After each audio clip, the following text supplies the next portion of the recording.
और क्या पता एक विचार हमारे जीवन में कितना परिवर्तन ला सकता है, ये तो हमारी सोचने की तरीका और हमारे मेहनत करने का जुनून ही बताता है ना।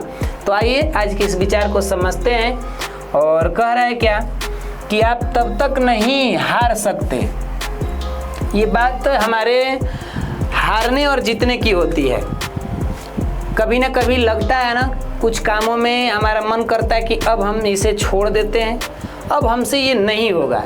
हमारे आंतरिक मन ही, हमारे अंदर के आवाज़ ही कहते हैं कि भाई साहब अब तुम्हारे बस की बात नहीं है। और संसार के लोग तो वो तो लगे रहते हैं, उनका काम ही होता है कि फलाना जो है ना ये अपने काम में हार जाए। लेकिन लोग जब कह रहे हैं कि ये हार जाएं, और ये थॉट्स कह रहा है कि आप तब तक नहीं हार सकते जब तक कि आप कोशिश करना नहीं छोड़ देते। यानी अगर आप लगे हुए हैं, आपको असफलताएं मिल रही है, लेकिन फिर भी आप लगे हुए हैं, आपको अंदर से विश्वास जग रहा है कि चलो एक बार हारे, 2 बार हारे, 100 बार हारे, लेकिन हमारे अंदर का कोशिशें जारी रहेगी, तो हमें उम्मीद है कि एक न एक दिन सफलताएं हमारी दरवाज़ा ज़रूर खटखटा देगी कि भाई तुम उस लायक हो, क्योंकि तुमने बार बार अपने आप को बार बार खड़ा कराया है। हर बार गिर करके हर बार खड़ा होने की ताकत तुम्हारे अंदर आई है। इसका मतलब तुम्हारा जीत ये एक न एक दिन निश्चित रहेगा। और ऐसे भी लोग कहते हैं ना कि सपने तब खत्म हो जाते हैं, जो हमारे सपने देखने का, ख्वाब देखने का जो ड्रीम होता है वो तब खत्म हो जाता है जब हम लोग उन्हें देखना ही बंद कर देते हैं।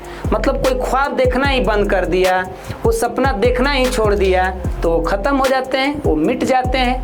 तो ठीक ऐसे ही कह रहा है कि भाई साहब आप तब तक नहीं हार मान सकते जब तक कि आप कोशिश ही करना नहीं छोड़ दें। तो इसीलिए कोशिश में लगे रहें। किसी भी फील्ड में हो, आप पढ़ाई में हो, कोई विषय आपको परेशान कर रहा है तो आप लगे रहिए, हार नहीं मानना है। आप किसी अन्य प्रोफेशन में हो, आपको लग रहा है कि भाई हमको सफलताएं आ रही है, लेकिन फिर भी लड़ेंगे, है ना। उस शख्स को गिराना बहुत ही मुश्किल काम है जिसको चलना ठोकरों ने ही सिखाया हो। तो इसीलिए भाई हम लोग ऐसे चलें कि कोई हमें गिराने से पहले सोचे, क्योंकि हर बार हम लोग ठोकर खाकर ही आगे बढ़ें अपने जीवन में।